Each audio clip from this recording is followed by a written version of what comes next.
Good morning and welcome back to the vlog. It is about 7 o'clock in the morning and this morning I am heading to an infusion for my ulcerative colitis and I'm going to bring you guys along. So let's go. Late at night, not okay.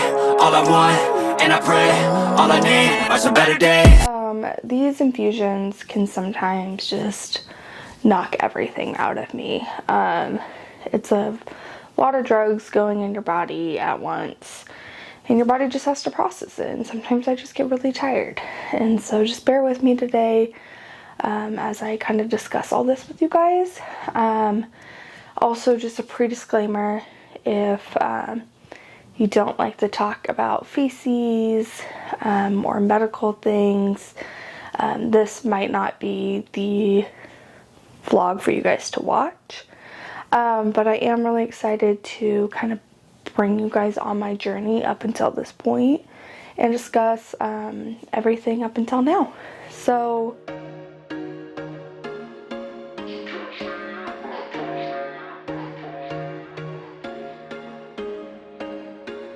There was once a day that I would pray for you. I'd go and misbehave just so you'd notice too. Sneaking looks up and down from across the room.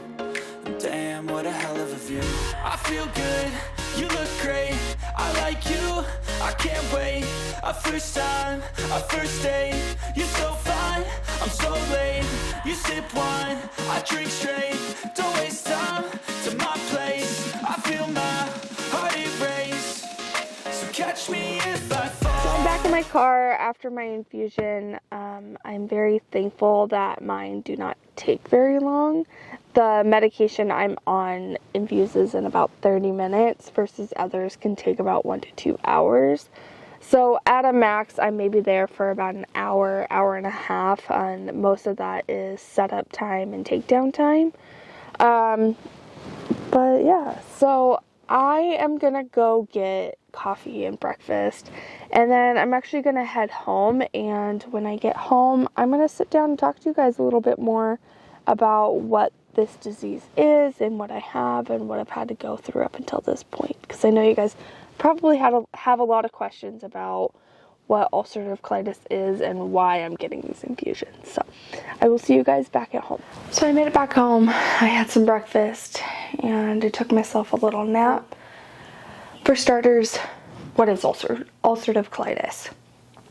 So ulcerative colitis is an autoimmune disease that affects your digestive tract. Mainly in patients who have ulcerative colitis, it affects the areas of your digestive tract from your rectum into your large colon. So that whole area can be really inflamed, affected, and ulcerated. Some patients can see other areas in the GI tract affected by it, but it's pretty uncommon. And so what it does is it affects the innermost lining of your colon. So if this is like your colon, basically this part, like the inside of your hands, if you did this, is what is being eroded and affected at that point. And so ulcerative colitis is called an IBD, not IBS, IBD, inflammatory bowel disease.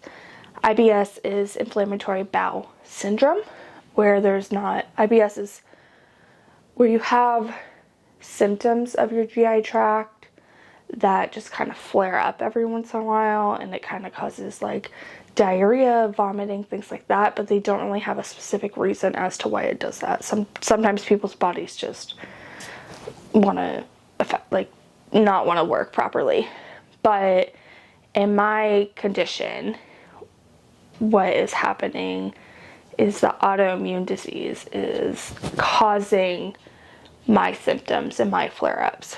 So an autoimmune disease is where your healthy cells and tissues start attacking themselves. All of a sudden your body's like, we don't know what these are, and we think they're foreign or unhealthy, and it literally just starts attacking and eating itself. Common autoimmune diseases are things like Crohn's and ulcerative colitis, which those are the two main irritable bowel diseases that you'll see. Lupus, rheumatoid arthritis, things along those lines. And there's plenty more. So at first in my journey, they thought I had Crohn's, which is very similar to ulcerative colitis. But in this circumstance, with Crohn's, the cells that are being attacked are all of the cells, or all of the layers of that colon, or the digestive, like in your digestive tract. So you're in like small intestine, your large intestine, things like that. So basically we have that colon again, and instead of it just attacking this inner lining, it's penetrating even further to these like different layers that you have in your intestines. So sometimes it's hard to differentiate. Looking back now, I think I had a lot of these symptoms of my ulcerative colitis prior to actually actively looking for a diagnosis and being diagnosed. So back in high school, about senior year, I was having a lot of bowel issues. So I was going to the bathroom pretty constantly, having diarrhea, having a lot of gas, things like that, and I just thought nothing of it.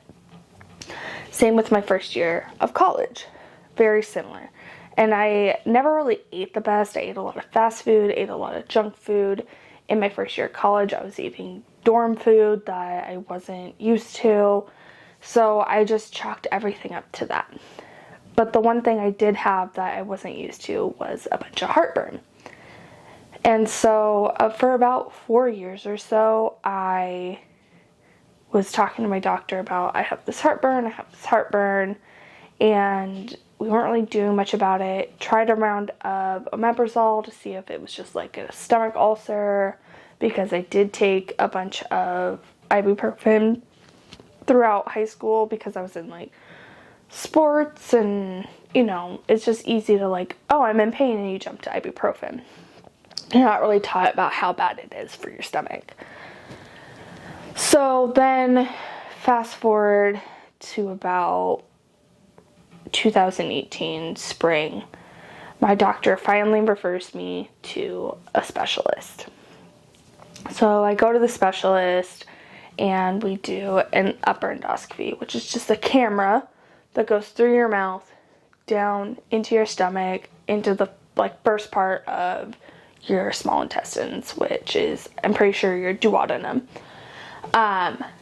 And during that scope, they saw I had erosions in my esophagus, which was actually pretty severe at the time. And then they found I had H. pylori. And so during that time, they put me on omeprazole full term and then medications for the H. pylori. And I kind of went on my way. So then in fall of 2018, I had already moved back home with my parents due to depression and just kind of failing school. And so I just took time off of school, moved back in with my parents. At that time, I had established another GI doctor who I was seeing for my follow-ups. Well, shortly after these follow-ups, I was having blood in my stool. And it was pretty alarming. I was like, is this hemorrhoids, or what else could be going on? I'm like, what could be causing blood in my stool? And so I went in, and that's when we decided to do a colonoscopy, which is a camera from your butt up into your large and small intestines. So they did that, and at that time they noticed erosions in my colon, and then they also found a polyp, which sometimes can be cancer, but mine was just a stress polyp. So basically, so much stress was going on to my bowels that it kind of just created this like protective mechanism as like a polyp to like kind of protect itself. And so, which the polyp kind of indicated that I had been having symptoms of whatever was going on at the time for quite a while. So they removed that, sent me on my way, followed up with my doctor, and the biopsies they had taken at that time told them I had Crohn's disease, or what indicated Crohn's disease. So we did medication for that, and I was on medication and a steroid round about that time. And so this went on through, I'm pretty sure, like 2019. And so also around this time, I was seeing a naturopath who actually, through my blood work, had diagnosed me with a B12 deficiency. So I was also taking vitamin 12 supplements at this time as well. With treatment, I was doing a lot better, a lot happier, a lot more upbeat and energized. Which, again, looking back and knowing the symptoms of these irritable bowel diseases, I'm pretty sure part of the reason I was so depressed was because I was so tired all the time. I mean, I was just naturally depressed and fighting a lot of mental stuff going on while I was in this last part of my schooling. But part of it, I was just tired all the time. I was having such a hard time getting off the couch, and like when I would get home from school or work, and I would have a hard time getting up in the morning. I would skip class just to sleep, and I just couldn't understand why I was so tired. And so, speaking of being tired, so I look back at it now and I'm like, either my ulcerative colitis and being tired led to my depression, or they just kind of like played with each other. So once I was on these medications and on the B12, I was feeling so much better. And so at this point, I was in denial. I was like, I don't have ulcerative colitis. Or I don't have Crohn's. I don't have anything wrong with me, so I had stopped my medications. Also, my medications were just kind of making me feel funny. I was getting like kind of randomly dizzy and things like that. And I think at this time, I was in academy for my grooming. So I was learning to become a groomer, and I just stopped my medications, as every patient should not do. If you're going to stop your medications, please talk to your doctor. Stopped my medications. I was doing great. Told my doctor, I was like, I'm doing fine. So I was kind of medication free for a while. Well, then I started having symptoms again, and I started having blood again. So this time I was having a lot of blood, very frank red blood in my stools, and I was having to go to the bathroom all the time. And so we started me on my medication again, and it wasn't working. I was like, it's not working. And so my doctor's like, okay, so this is around Christmas time, December of 2019.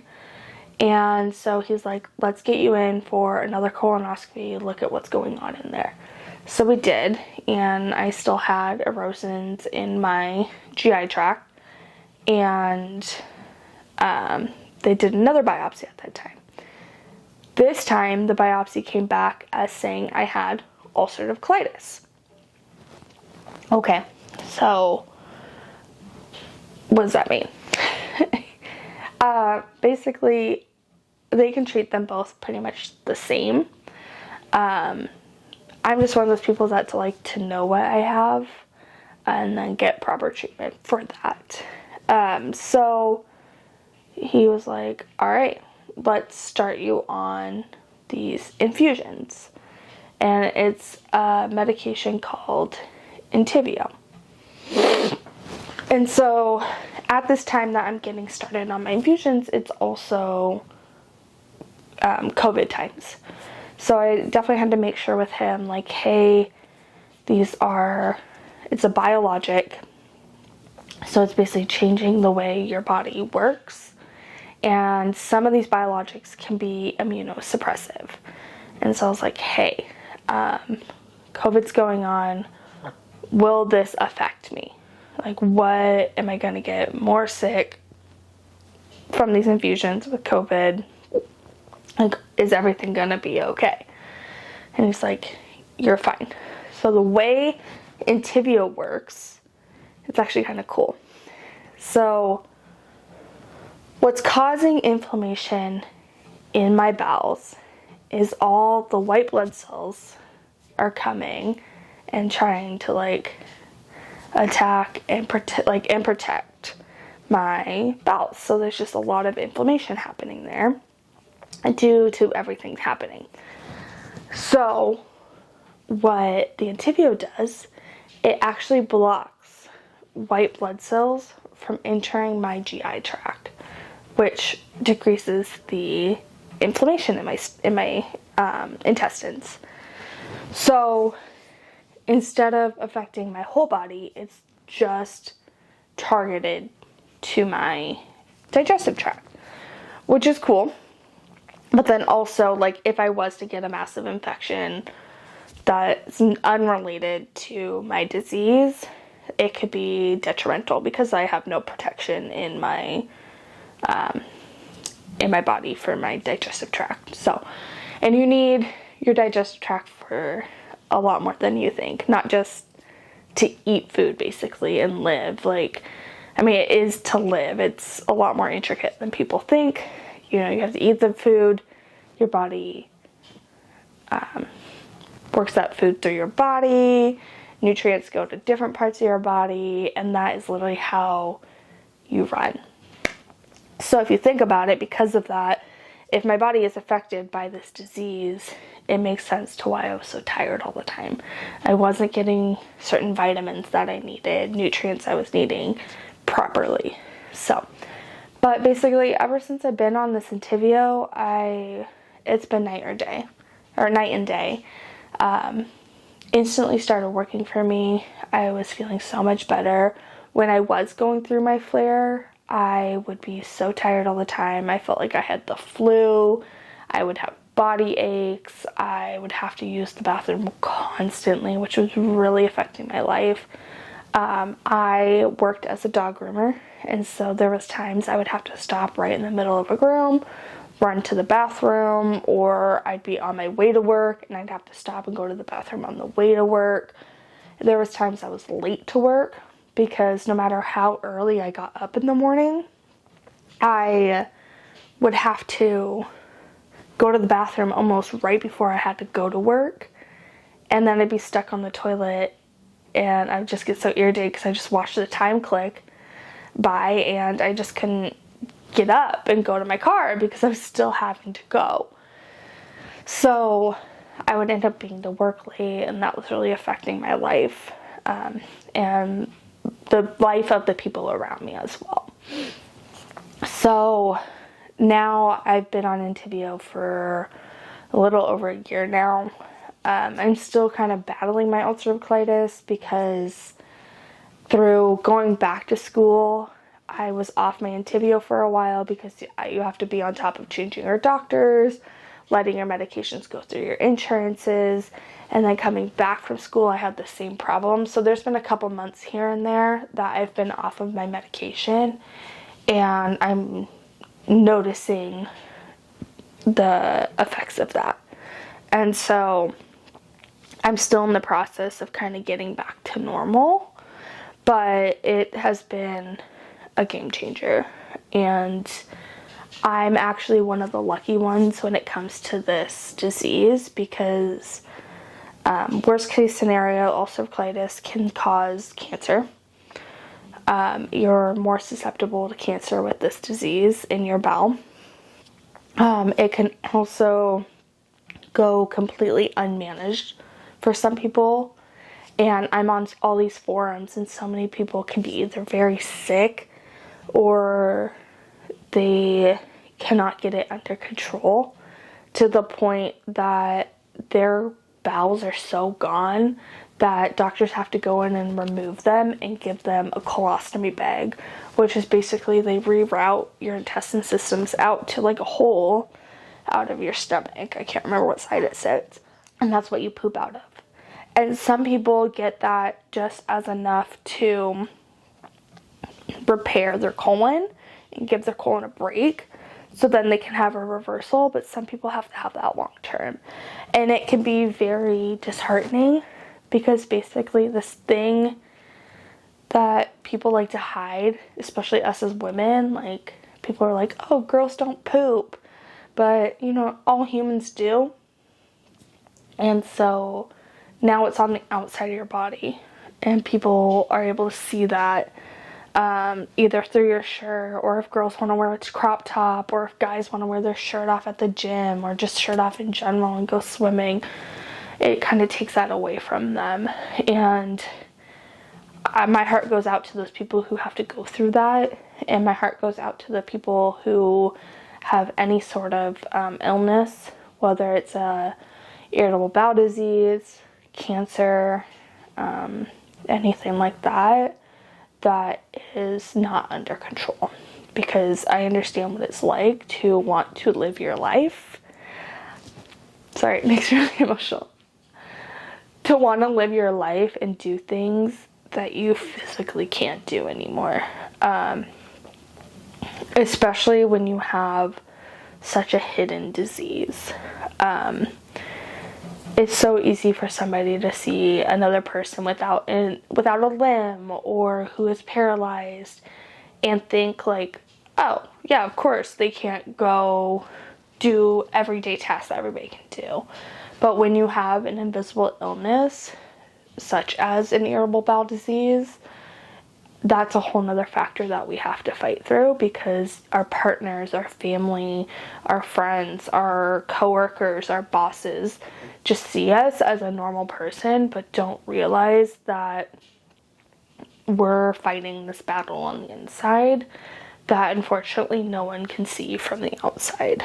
And sometimes we don't even understand the condition that we're going through. There are days that I'm like, why can't I just get up and do what I need to do today? Or why can't I just stop taking a dump and get up and go do what I need to do? So if you think you have any of these symptoms, or you think you have something chronic going on, please do not wait to go to the doctor. Go get it taken care of as soon as possible, so you can have your best chance at a good quality of life. But with that, I am an open book when it comes to this disease. I'm not afraid to talk about poop anymore, because it's natural and it's 100% my life. I still deal with having to urgently go to the bathroom sometimes. So if you guys have any questions, please let me know. I am free to openly answer anything. And if I don't know it, I will look it up and try to give you the best answer I possibly can. So thank you so much for the support and for listening to my journey with my ulcerative colitis today. And I will continue to keep you guys updated. And in return, please like, subscribe, ring that notification bell, so you can get notifications when our videos come out. The support from you guys is everything to us. This video is all about me today. Maybe we'll do some videos in the future about my ulcerative colitis and what it's like to be in a relationship with it. So if you have any questions, drop them below, comment. So we'll see you guys next time, okay?